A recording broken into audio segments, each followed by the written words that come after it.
And what Trump is doing, first of all, y'all, the people that continue to follow him, y'all are some of the dumbest people I've ever. All of his negotiations just get us back to what we had previously, except just a little worse. I mean, it's just that's his whole MO is he's going to go in and screw up everything that's going on, and then he'll negotiate us back to almost where it was. Yeah, like the Strait of Hormuz, right? Yeah. The Strait of Hormuz is now open. That was the big negotiation with Iran. The Strait of Hormuz is now open. It was open before. Alrighty, welcome back. Alabama Politics This Week. Our thanks to our friends over at Wind Creek Entertainment for sponsoring. Our thanks to Representative Sellers for coming on. Our thanks to the folks at SPLC for their support as well. We really appreciate them, and for everybody who supports us and who listens and leaves some reviews. We got great reviews on the Apple podcast thing. We do really well on there. It's we do really well. Let me tell you who I'm getting tired of. I'm getting really tired of Don and his abusive emails and these things where Don sends in emails and just praises David like David hung the moon and then says some derogatory thing about me and then leaves. And it just it's so beneath you. It's so beneath you. You know what? I'm going to start dedicating all these things to Javi. That's what I'm going to start doing. My friend Javi, he would never do that to you. No, okay. He would never do that. Yeah. So, look, so Javi, if you're listening, keep up good work, buddy. It's all right. Hey, before we get to our right-wing nuts, or bonehead, whichever one you'd like to call, whatever. I know you want to talk about the new sex ed bill that has made its way through the legislature, which is one of the dumbest bills in the history of bills. Yeah. So it's what was it? SB 208? SB 209. 209. Yeah, SB 209, which they're calling. They're calling it basically a sexual risk avoidance bill, which is like a crazy mouthful. And what they're basically doing, it's an abstinence-only bill is what it is.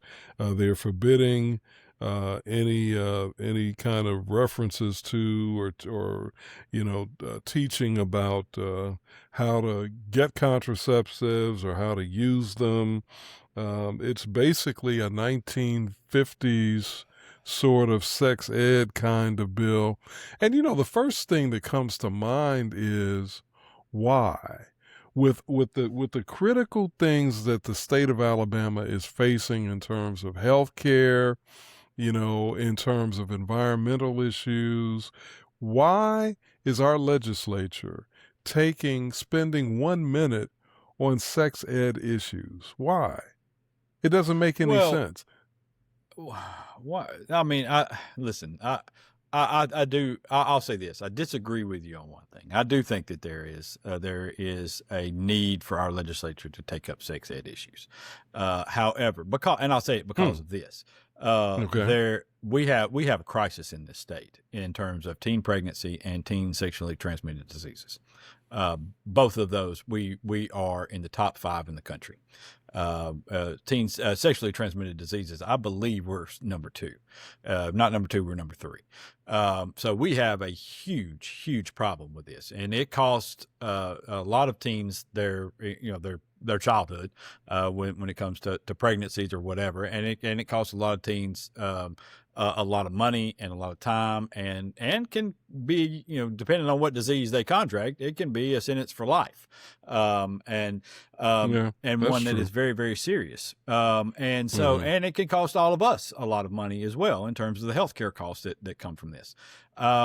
So there is a real need for quality, fact-based, science-based sex education within our schools, because that, as last I checked, was the only place in which all of these children that are transmitting these diseases and getting these pregnancies are gathered on a routine basis, that you can reach them and talk to them about these issues.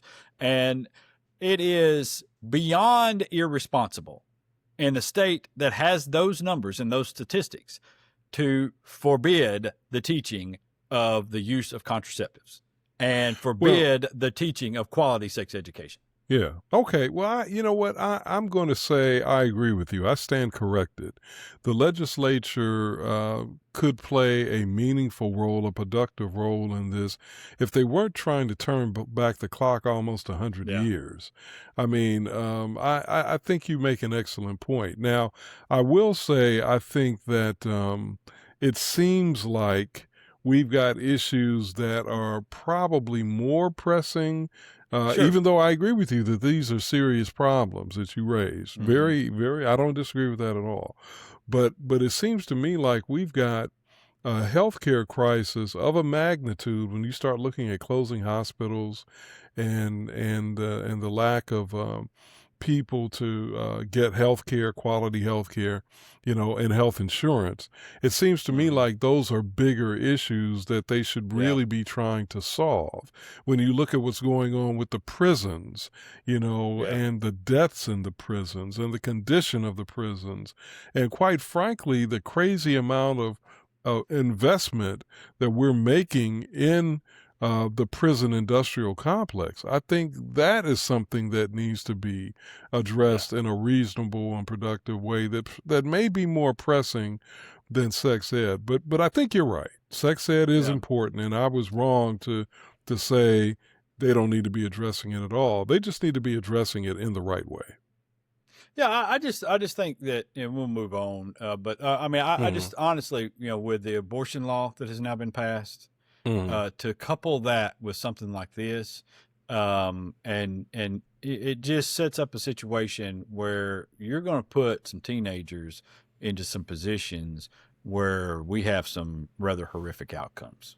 Can I just say one quick thing, Josh? So one thing that occurs to me is I think that we've got a set of leaders who want to, and let's just keep it real, they want to impose a version of Christianity onto the rest of us. So this whole idea of, not teaching about contraceptives, only teaching about abstinence is supposed to be in line with, quote, biblical values. Now, what I find interesting is, it's absolutely true that the Bible does teach certain things about sexual behaviors. But you know what else is also true? The Bible is full of examples of people who did not even follow the biblical mandates themselves that are in the Bible, And so the point I'm trying to make is that even if you go by the Bible, it's pretty clear that human nature has been consistently resistant to following these things. And so as a responsible leader, as a responsible parent, I don't know how anybody could say to a child, a young person, a teenager, a young adult, look, just don't have sex. And that's the end of the conversation. That's crazy. That's crazy. Human nature tells us. And if many of us were honest as leaders and adults, we know we ourselves didn't live up to that. And yet we try to impose this upon young people as though that's the end all be all. And if they would just do that, they would be okay. There's no evidence that human beings have ever followed that trend as a group. None. Yeah, maybe isolated individuals, but not as a group. None whatsoever. Matter of fact, all of the evidence points the other way. That's right. I mean, come on. I mean, why? I mean, it's just silliness, man. We've been doing this for a long time, and we've been trying to impose this abstinence-only stuff for a long time. And you see what our results are. The highest teen pregnancies and the highest STD rates. I mean, come on, it's stupidity. In District 82, our families work hard, and we want our children to have the opportunities we didn't always have. Representative Pebblin Warren fought to increase funding for Tuskegee University from $4 million to over $20 million. She helped bring high-paying jobs to our district so families can build a future right here at home. She secured funding for roads that connect our communities, And when COVID hit, she helped families get unemployment and the support they needed to make it through. Because for Peb and Warren, this work is personal. Let's send Peb and Warren back to the State House to keep fighting for us. So you're basically, it's almost like they're saying, we'd rather that you roll the dice on, best case scenario, and it may sound strange to say best case scenario, but a teen pregnancy, or worst case scenario, a disease that could ultimately kill you if it doesn't get treated, than to teach you, ways that you can protect yourself from all of this. Yes. Yeah. I mean, it defies logic, like so much of the things we do here, just to appease a certain religious faction. Yeah. I mean, honestly, that's what we're doing. Yep. That's what it is. We're appeasing a certain religious faction and ignoring facts and science to do so. That's right. All right. Our right-wing nut is one Donald John Trump. And it is the man said that we're going to end a civilization. My God. And my God. Look, I understand that it's more Trump rhetoric. I get all that. But this is the man who is the leader of the free world. Okay? Yeah. This is the man who is the United States president. That used to mean something. And it used to come with a certain standard of decorum and of seriousness and of stability and reliability. And I mean, look, even up to the guys who I disagreed with vehemently. I mean, the George W. Bushes of the world out there, all right, who I disagreed with a lot on things. Yeah. It still carried this weight. And he still treated the job with a respect, and treated people with a certain amount of respect while doing the job. And what Trump is doing, first of all, y'all, the people that continue to follow him, y'all are some of the dumbest people I've ever. All of his negotiations just get us back to what we had previously, except just a little worse. I mean, it's just that's his whole MO is he's going to go in and screw up everything that's going on, and then he'll negotiate us back to almost where it was. Yeah, like the Strait of Hormuz, right? Yeah. Yeah, the Strait of Hormuz is now open. That was the big negotiation with Iran. The Strait of Hormuz is now open. It was open before, except now we've got what's the penalty now? The toll that we got to pay? I want to say it's like $10 million or something, some crazy amount of money. Yeah. To go through there, some kind of toll, Yeah, I mean, let me tell you what that's going to do. It's going to raise your gas prices. I mean, it just, all of it, the tariffs, remember the tariffs, how we were going to save, so much money on these tariffs. And, China was going to be begging us. What happened? We got a worse deal with China. That's what happened. What happened with Canada? Yeah. We got a worse deal with Canada. Europe, we got a worse deal with Europe. I mean, it's always the same shit. We're worse off everywhere. He may make a little cash, which is the goal here, is they want him to pay him. Yeah, of course it is. I mean, you think this is, it's just a coincidence that all of a sudden that Trump has hotels and other business interests doing very well in all of these countries where we're negotiating tariffs? I mean, no, they're paying him off. It's a bribe. It's the biggest okie doke in the world to send Jared Kushner out there. Oh, he's not being paid by the government. Yeah, he doesn't have to be, because he's out there cutting deals. While he's supposedly negotiating on behalf of the country, he's negotiating deals for his business. Exactly. And making billions of dollars, apparently. Billions. Billions. I mean, with a B. I mean, maybe we could find this on Hunter's laptop somewhere. That's. I mean, maybe it's on there, and if it was on there, we could convince people to care about it. But it's this rhetoric and this, and like, what the fuck is Congress? Impotent. What the fuck is Congress? Impotent. What are they doing? Impotent. I mean, impotent. How can you sit there and let You know what popped up on my timeline? Man, this was what popped up on my. You remember the Facebook thing has memories. I just call it the Facebook like a real old person. You know, the Facebook, Facebook. has a memories thing that pops up every now and then. And today's just so happened today's was a New York Times story that I had reposted about Obama seeking approval from Congress for airstrikes in Syria. And you know why he was doing this is because I can't remember the guy, Assad, when his name, Assad in Syria, I believe had used chemical weapons and killed, using chemical weapons, had killed thousands of women and children using those weapons. And they had been warned. They've been warned repeatedly not to use chemical weapons. Obama called it a red line. If he used chemical weapons, it was going to be a red line. And he used them anyway. We found out that he used them anyway. And so Obama was going to move forward with strikes.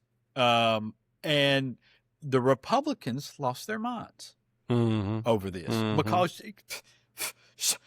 unilateral, what? The president acting unilaterally like this? What? You know? Yeah. And so he was seeking, he said, okay, here's what's happened. Do you want to give me the power to go in and carry out the strikes? And so my point is, I understand that all presidents back through, I guess, Reagan or maybe even Carter, and some others, maybe even before Carter, have used their power in a limited capacity for military action. There have been some of those things for some airstrikes, some other stuff like that. But all of them understood that there was a point in which they could not cross. And Congress, included Republicans, all lost their minds most of the time when these things happened without their say-so in it. And so where are you guys now? I mean, when you got a guy, I mean, not only is this thing, it's a war. We all know it's a war. Yep. We got literal soldiers over there. You know, and we're talking about ending a civilization, and nobody is there. Hey, wait, we need to have some say so in this. Mice, rather, quiet as church mice. Yeah, I just, it's the most depressing thing ever. So, man, all right. Anyways, on that depressing note, we're gonna slide out of here. Until next week, y'all be safe out there. All right, man. Peace.